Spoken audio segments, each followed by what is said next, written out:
Oil tankers డ్రైవర్ల సమ్మె కొనసాగుతుందని భారతీయ ప్రైవేట్ ట్రాన్స్పోర్ట్ మజ్దూర్ మహాసంఘ్ స్పష్టం చేసింది. కేంద్ర ప్రభుత్వం చర్చలు జరిపి సమస్య పరిష్కరించే వరకు సమ్మె ఆగదని ఆ సంఘం జాతీయ ప్రధాన కార్యదర్శి రవిశంకర్ తేల్చెప్పారు. సమ్మె విరమించాలని సోషల్ మీడియాలో జరుగుతున్న ప్రచారం అవాస్తవమన్నారు. రేపు హైదరాబాద్ సహా అన్ని జిల్లా కేంద్రాల్లో ఆందోళన నిర్వహించాలని రవిశంకర్ పిలుపునిచ్చారు.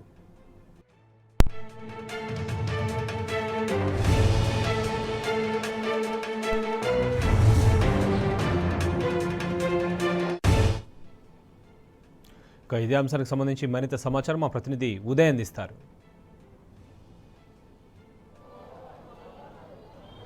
చెప్పండి ఉదయ్.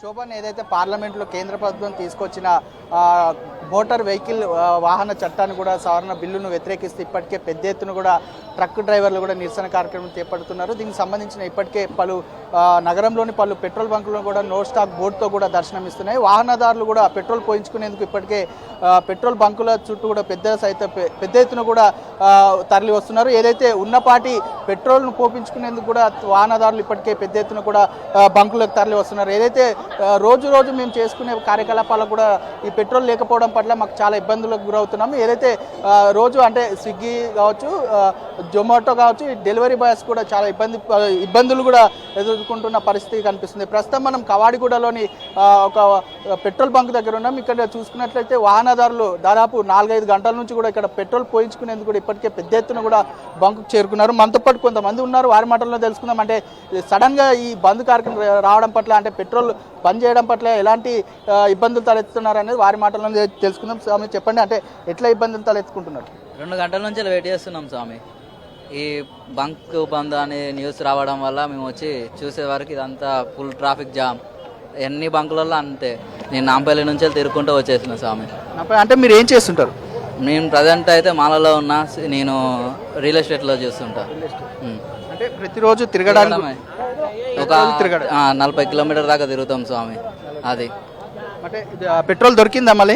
లాస్ట్కి అయితే మాకు దొరికింది. మా ఇంకో స్వామి ఆ లైన్లో ఉన్నాడు, అతనికి దొరకలేదు. అతని కోసం వెయిటింగ్. ఈడ మనతో పాటు మరి కొంతమంది ఉన్నారు. అన్న చెప్పండి, అంటే పెట్రోల్ అంటే ఈరోజు రేపటి నుంచి 2 రోజులు బంద్ ఉంటుందన్న నేపథ్యంలో కూడా ఈరోజు పెట్రోల్ పోయించుకోవడానికి వచ్చారు. అంటే ఎట్లాంటి ఇబ్బందులు గురవుతున్నారో, మీరు ఏం పని చేస్తారు? నేను హిందీలో చెప్తా. हम गाड़ी पे फिरते तो हमारा को डेली 50 से 60 किलोमीटर दूर जाना आना रहता, फैमिली को लेके फंक्शन चलता, अभी हमारा शादी होता. अभी अचानक ऐसा पेट्रोल पंप वाले बंद करे ना, पब्लिक कैसा करना? अपने पास पेट्रोल का गाड़ी, इलेक्ट्रॉनिक गाड़ी नहीं है. जो इलेक्ट्रॉनिक गाड़ी है उन्हें फिर सकता, पेट्रोल का गाड़ी बहुत है. तो गाड़ी पे जो है फिरने वाले को पेट्रोल होना ज़रूरी है. अपन का काम गाड़ी पे है, पैदल का काम नहीं है. चलो भाई रिक्शे पे लेंगे, साइकिल पे लेंगे बोले तो. अब ऑटो वाला भी अब क्या करता है, मौका देख के 100 की जगह 200 रुपये मांगता है उन्हें, उसका फ़ायदा उठाता है उन्हें.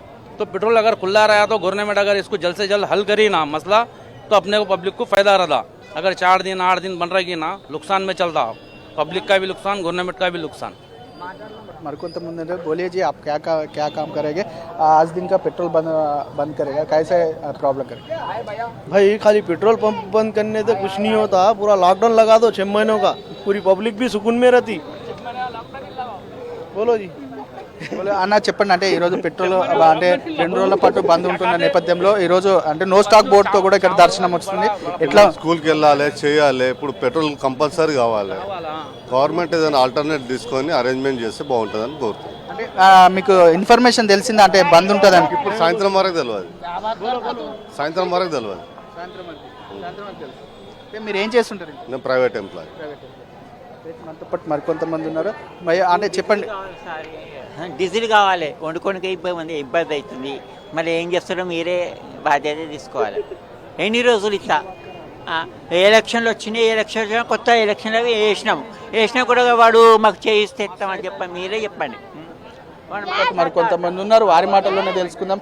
అయితే ఎట్లాంటి ఇబ్బందులు ఎదుర్కొంటున్నారు అనేది వారి మాటల్లో తెలుసుకుందాం. అన్న చెప్పండి, మీరు ఏం పని చేస్తున్నారో, అంటే ఎలాంటి ఇబ్బందులు ఎదుర్కొంటున్నారు? मेरा तो बिजनेस है, लेकिन जो है सो व्हीकल के लिए पेट्रोल ज़रूरी है.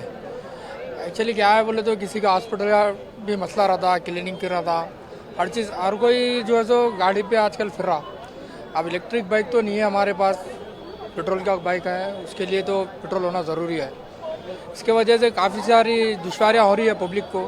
इंशाल्लाह गवर्नमेंट से ये अपील है हमारी कि जल्द से जल्द इस मसले को हल करें और जो स्ट्राइक जो चल रहा उसको जल्द से जल्द उनका फैसला लेकर उसको ख़त्म करें। మనతో పాటు మరికొంతమంది ఉన్నారు, వారి మాటల్లోనే తెలుసుకుందాం. అంటే ఈ బంద్కు నిరసన కార్యక్రమం ద్వారా ఎలాంటి ఇబ్బందులు గురవుతున్నారు అంటే, అన్న మీరు ఏం చేస్తుంటారు అంటే ఆర్టీ ట్రాలీ నడిపిస్తాను సార్, ఆర్టీ ట్రాలీ నడిపిస్తాను నేను. కిలోమీటర్ దాకా లైన్ ఉంది అక్కడ, బండి డీజిల్ అయిపోయింది, డబ్బు పట్టుకొచ్చేసిన డీజిల్ కోసం వస్తే ఇక్కడ ఆఫ్ చేసేసారు, నో స్టాక్ అని చెప్పేసి బోర్డు పెట్టేశారు. ఇక్కడ ట్రాలీ అక్కడ రోడ్డు మీద 1 కిలోమీటర్ దూరంలో పెట్టి వచ్చినాం. దీన్ని ఇబ్బంది అవుతుంది, ఎట్లా చేయాలి మాకు తెలియక 3 పెట్రోల్ పంప్ తిరిగి వచ్చినాయి ఇప్పటి వరకు. ఎక్కడ నో స్టాక్ అంటున్నారు. ఫుల్ రద్దీ ఉంది అన్ని పెట్రోల్ పంపులో. అంటే మీరు డైలీ పోపించుకుని వెళ్తుంటారు? డైలీ మనం కిరాయి ఎట్లా కొడతామో దాన్ని బట్టి మనకి ఎంత అవసరమో అంత పోసుకుంటాం మేము. ఇప్పుడు సడన్గానే ఇట్లా బంద్ చేసే వరకు అక్కడ బండి పెట్టేసి ఇక్కడ డబ్బా పట్టుకొచ్చేసిన ఇక్కడ వచ్చారు కూడా పెట్రోల్ దొరకలేదు, డీజిల్ దొరకలేదు. రైట్, మొత్తానికి చూసుకున్నట్లయితే ఏదైతే డైలీ వారు కూడా మేము తీవ్ర ఇబ్బందులకు గురవుతున్నాము. సడన్గా అంటే ఈ బంద్ ఉన్న నేపథ్యంలో కూడా మాకు చాలా ఇబ్బందులకు గురవుతున్నాం. ముఖ్యంగా అంటే చిన్న ఆటో నడుపుకునే వాళ్ళు కావచ్చు, ఓలా ఊబర్ నడుపుకునే వాళ్ళు, ర్యాపిడో నడుపుకునే వాళ్ళకు కూడా పెద్ద ఎత్తున కూడా ప్రాబ్లం అవుతుంది. వెంటనే కూడా ప్రభుత్వం వెంటనే స్పందించి ఆల్టర్నేట్గా చేయవలసిందిగా కూడా వాహనదారులు కోరుతున్న పరిస్థితి కనిపిస్తుంది. Shobhan, over to studio. Thank you Uday.